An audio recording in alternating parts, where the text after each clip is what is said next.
11 पूछ रहा है कि if the sum of first n term of A B is 4n minus N square, यानी हमें गिवन है S N is equal to 4n minus N square, ये given है।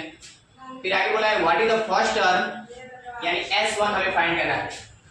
First term a1 is equal to s1 is equal to a, जो हमारा first term होगा वो सम भी हमारा s1 ही होगा। What is the sum of first two term, यानी हमें s2 की वैल्यू पूछ रखा है a, या फिर हमें s1 is equal to question mark और s2 is equal to question mark. Next हमें बोल रखा है what is the second term, a2 की वैल्यू हमें पूछ रखा है a2 is equal to question mark. Similarly find the third term, 10th and nth term, यानी हमें थर्ड टर्म में a3 भी बताना है। थर्ड टर्म में a3 is equal to question mark and 10th term को तो हमें 810 बताना है, 810 is equal to question mark and next है nth टर्म, यानी हमें an is equal to question mark. इतनी वैल्यूज को हमें फाइंड करना है। क्लियर? अब क्या करेंगे, सबसे पहले ये हमारे जो भी डेटा गिवन हमें सिर्फ sn की value, sn is equal to है 4n माइनस, ये हमें गिवन है। क्या है ये हमें टर्म्स गिवन है, sn is equal to 4n minus n square. सबसे पहले हम नोट करेंगे वी नो दैट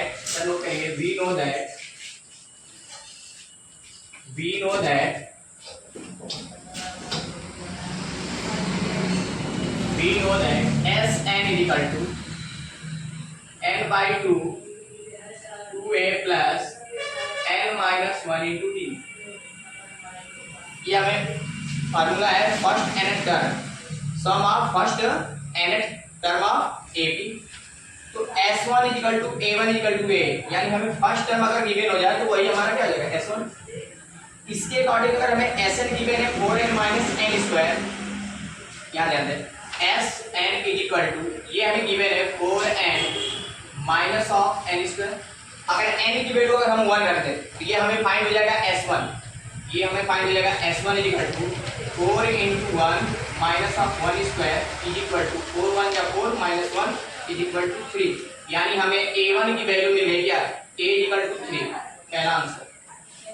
या फिर इसी को नोट कर सकते हैं r s1 is equal to 3, यानी फर्स्ट वैल्यू हमें मिली s1 की वैल्यू। s2 अगर हमें फाइंड करना है तो s2 फाइंड करने से पहले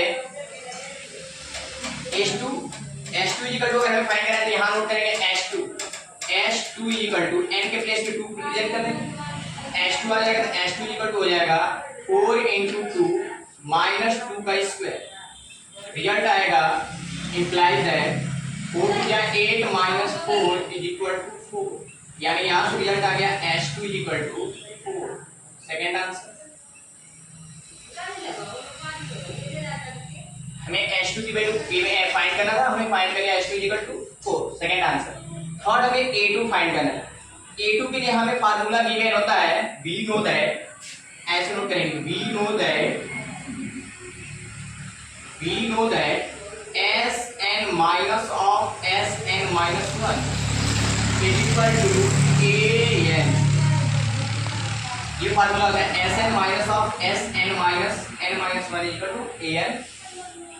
जस्ट सिमिलर s2 अगर हम यहाँ पे नोट करेंगे ऐसे s2 माइनस s1 जस्ट इससे बिफोर टर्म्स, अरे sum of before sn number of n term का sum, just before term n minus 1 sum of n minus 1 term. तो हमें सम फाइंड है s2 की वैल्यू 4 माइनस s1 की value है 3, यानी s1 इज इक्वल टू हमें रिजल्ट आएगा a आएगा, और ये जो है ग्रेटेस्ट नंबर यानी लार्ज नंबर 2, तो ये आएगा a2, यानी हमें a2 फाइंड होगा।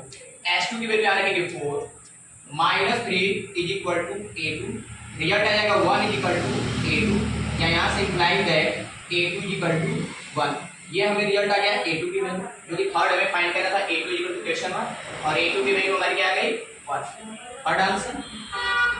नेक्स्ट इसके बाद हमें फाइंड करना है a3, यहाँ से नोट करेंगे a3 is equal to A3 equal to imply that A3 equal to हम लोग कर सकते हैं A plus 2D n term के फॉर्मूले से A3 equal to A plus 2D। A हमें फाइंड है यहाँ से A इक्वल टू 3 और S1 equal to 3। A equal to 3 यहाँ पुट करेंगे 3 प्लस 2 इंटू कॉमन डिफरेंस के लिए हम A1 minus A2 minus A1 find करेंगे। D की वैल्यू निकालने के लिए यहाँ पुट करेंगे A2 minus A1 equal to D होता है। A2 माइनस A1 की हमें वैल्यू यहाँ से फाइंड है। देखो A2 की वैल्यू सबसे पहले हमने यहाँ फाइंड करी 1, यहाँ रखेंगे 1 माइनस A1 की वैल्यू है 3 माइनस 3 प्लस 3। A2 की वैल्यू क्या है A इक्वल टू 3, यहाँ रखेंगे 3। तो ये हमारा कॉमन डिफरेंस दिया है, यानी D की वैल्यू आ गई 1 माइनस 3 इक्वल टू -2, यानी D की वैल्यू आ गई -2। D की वैल्यू आ गई -2 और D की वैल्यू -2 रखेंगे -2, तो ये आ जाएगा रिजल्ट 3 प्लस -2 टू जा 4, यानी ये रिजल्ट आ जाएगा A3 equal to -1। Third answer A3 जो हमें फाइंड करना था, A3 इक्वल टू नोट कर सकते हैं A plus 2D, A plus 2 into D की वैल्यू है -2 और -2 रखेंगे यहाँ पे, 2 टू जा -4 और -4 में से +3 सब्ट्रैक्ट करेंगे, रिजल्ट आएगा -1, यानी A3 की वैल्यू -1। ये वैल्यू हम फाइंड कर चुके हैं, ये वैल्यू फाइंड कर चुके हैं और इसके बाद A2 भी फाइंड हो गया। A3 हमने यहाँ पे फाइंड कर लिया A प्लस 2D के फार्मूले से। लास्ट हमारा A10 फाइंड करना है, तो वी नो दैट फिर हम लोग करेंगे A10 इक्वल टू A10 अगर हमें फाइंड करना है तो हम क्या नोट कर सकते हैं A10 equal to A plus 9D, यहाँ से आ जाएगा A प्लस 9D और ये हो जाएगा 3 प्लस 9 इंटू D की वैल्यू -2, D इक्वल टू -2 और A इक्वल टू 3, ये रहा A इक्वल टू 3, ये हमारा है A इक्वल टू 3। ये रिजल्ट आ जाएगा A10 की वैल्यू आ जाएगी 3 प्लस 3 माइनस 9 टू जा 18, 3 माइनस 18 आ जाएगा जी, यहाँ पे रिजल्ट हो जाएगा 9 टू जा 18 और यह रिजल्ट आ जाएगा आपका A10 इक्वल टू -15। एक आंसर किया, यानी हमने A10 भी फाइंड कर लिया। अब हमें फाइंड करना है AN की अगर हमें वैल्यू फाइंड करना है तो AN इक्वल टू हम लोग करेंगे nth टर्म, यहाँ से नोट करेंगे AN equal to A plus n minus 1 into D, या nth टर्म हमें फाइंड करना है तो nth टर्म के लिए क्या करेंगे, सबसे n equal to A plus n minus 1 into nth term का फार्मूला, फर्स्ट nth टर्म आप AP, तो यहाँ से नोट करेंगे AN equal to first term A equal to हमें गिवन है यहाँ से 3, यहाँ पुट करेंगे 3 plus n equal to n ही रहेगा -1 और D कॉमन डिफरेंस D, यहाँ से कॉमन डिफरेंस की वैल्यू -2, ऐसे मल्टीप्लाई होगा -2 मल्टीप्लाई -2, क्लियर। अब हम क्या करेंगे -2 से इसमें मल्टीप्लाई करेंगे तो ये हो जाएगा 3 प्लस यहाँ हो जाएगा -2n और -2 से 1 मल्टीप्लाई करेंगे तो +2, रिजल्ट हो जाएगा आपका 3, यहाँ होगा an, इधर an और an is equal to 3 plus 3 minus इस कोष्टक को ओपन करेंगे तो यहाँ पे आएगा -2n और +2, रिजल्ट हो जाएगा 3 और 2 ऐड करेंगे तो 5 और -2n, यानी an की जो वैल्यू आ गई answer an equal to 5 - 2n।